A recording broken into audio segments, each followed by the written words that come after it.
This is Real News Media TV, coverage you can trust. Please like, share, subscribe, and hit the notification bell. Select all for daily news updates. Police's quick action prevents attempted murder of woman in Spanish Town.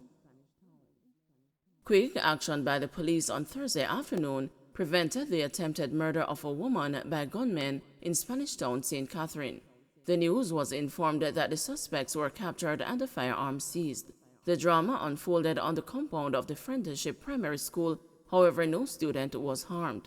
It is reported that the woman drove onto the compound of the school after suspecting that her vehicle was being trailed. The vehicle with the men aboard followed her into the schoolyard.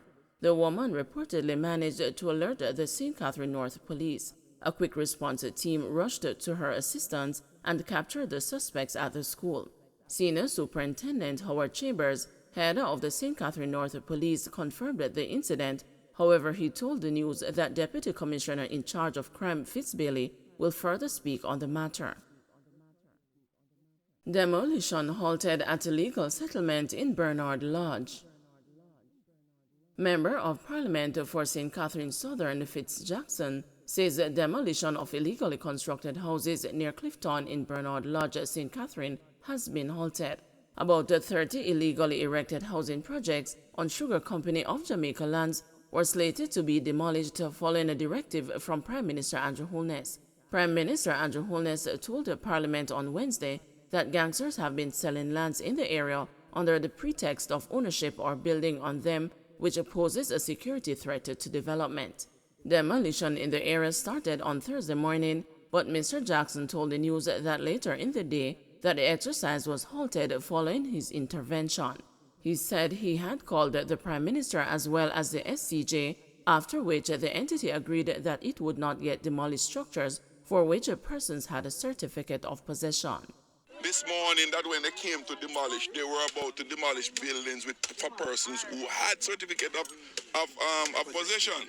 I called the Prime Minister and SCJ. SCJ first, the Prime Minister after. SCJ then called me back and said, in light of the discussion I had, they will not demolish those. They're going to hold anything with those demolition for at least the next 48 hours and only demolish either 7 or 11. That was clearly on the agricultural land, right? That's what I was told. Cobb says St. James community is relieved after wanted man killed. A senior police officer in St. James says residents of Barretown and Springmount are breathing a sigh of relief after lawmen cut down a wanted man who once terrorized both communities. The citizens have been dying to see the back of Mutombo. He terrorized the communities of Barretown and Springmount, and the residents are now relieved to see the end of this tyrant. Superintendent of Police in charge of operations in St. James, Aaron Samuels, told the news.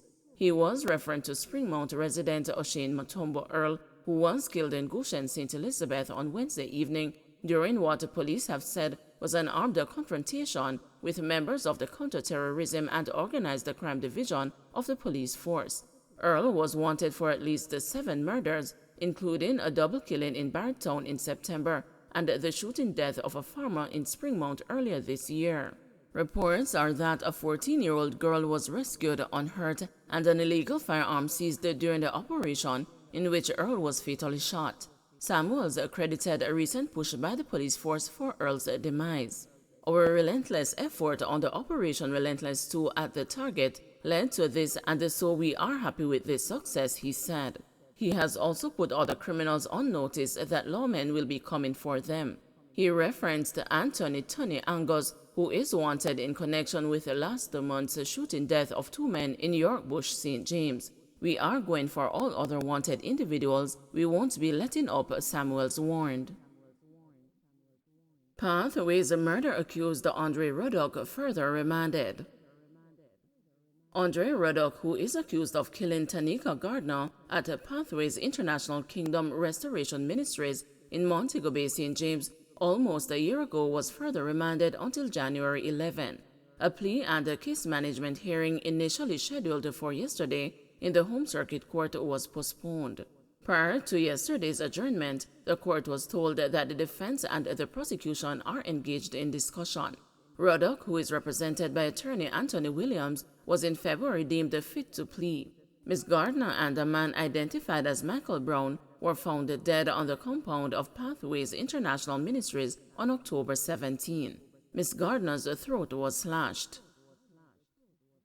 Don't forget to like, share, subscribe, and hit the notification bell. Select all for daily news updates.